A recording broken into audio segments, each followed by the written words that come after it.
మీ business ఏదైనా మీ ఊర్లో promotion చేయాలంటే అది సుమన్ టీవీతోనే సాధ్యం. ఇప్పుడే సంప్రదించండి.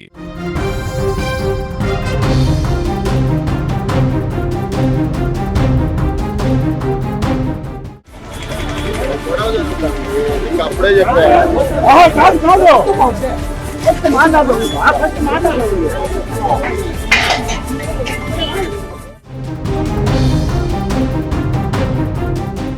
గోయిందా గోయిందా. ఈరోజు ఇంత దౌర్భాగ్యకరమైన రోజు అంటే మన పవిత్ర పుణ్యక్షేత్రమైనటువంటి ఈ తిరుపతిలో టీటీడీ అడ్మినిస్ట్రేటివ్ బిల్డింగ్ ఎదురుగా శ్రీ వెంకటేశ్వర ప్రభుత్వ కళాశాల యందు అన్నమృత ప్రచారం చేయడం, చాలా నిస్సిగ్గుగా వాళ్ళు అన్నమృతాన్ని ప్రచారం చేయడం చాలా బాధాకరమైన విషయం. నేను గౌరవ ముఖ్యమంత్రి గారిని వేడుకుంటున్నా, అయ్యా ఒక జీవో తీసుకురండి. హిందువుగా ఉంటూ అన్నమతస్తులుగా వాళ్ళు ప్రచారం చేయడం నేరం. అందులోనూ ఒక విశ్వవిద్యాలయం, ఇది ఒక ఆలయం, విద్యార్థులకు ఆలయమైనటువంటి చోట వాళ్ళు మత ప్రచారం చేయడం చాలా బాధాకరం.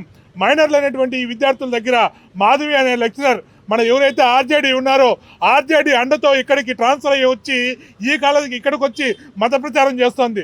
పబ్లిక్గా అది క్లాసులోనే బోర్డు పైన ఆమె యేసు ప్రభు యేసుక్రీస్తు అంటూ మా వాక్యాలు రాసి పిల్లలకి చెప్పడం అనేది చాలా దౌర్భాగ్యకరమైన విషయం.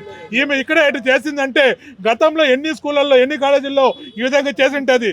పైగా వీళ్ళు చేస్తున్న పని ఏంటంటే విద్యార్థులకి మార్కులు వేస్తామంటూ, అటెండెన్స్ వేస్తామంటూ వాళ్ళు ప్రలోభ పెట్టి, వాళ్ళు మైనర్లు అయిన వాళ్ళు భయపెట్టి వాళ్ళని మతం మారుస్తున్నటువంటి సంఘటనలు జరుగుతున్నాయి. దయచేసి విద్యా సంస్థల్లో కావచ్చు, ప్రభుత్వ సంస్థల్లో కావచ్చు, ఎక్కడైనా ఈ విధంగా అన్యమత ప్రచారం జరిగితే వెంటనే వాళ్ళని సస్పెండ్ కాదు, డిస్మిస్ చేయాలి.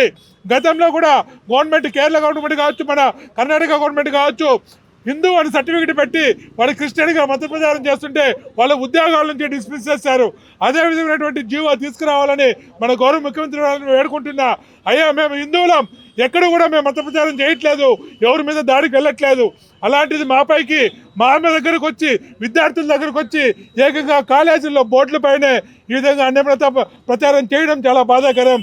దయచేసి వీరిని సస్పెండ్గా డిస్మిస్ చేసి మరెక్కువ ఎక్కడ కూడా ఇలాంటి సంఘటన జరగకుండా చూడాలని, దీనికి సహకరిస్తున్నటువంటి ఈ ఆర్జేడీ ప్రియా ఎవరైతే ఉన్నారో అతని మీద కూడా యాక్షన్ తీసుకోవాలని నేను ప్రాధాన్యపడుతున్నా.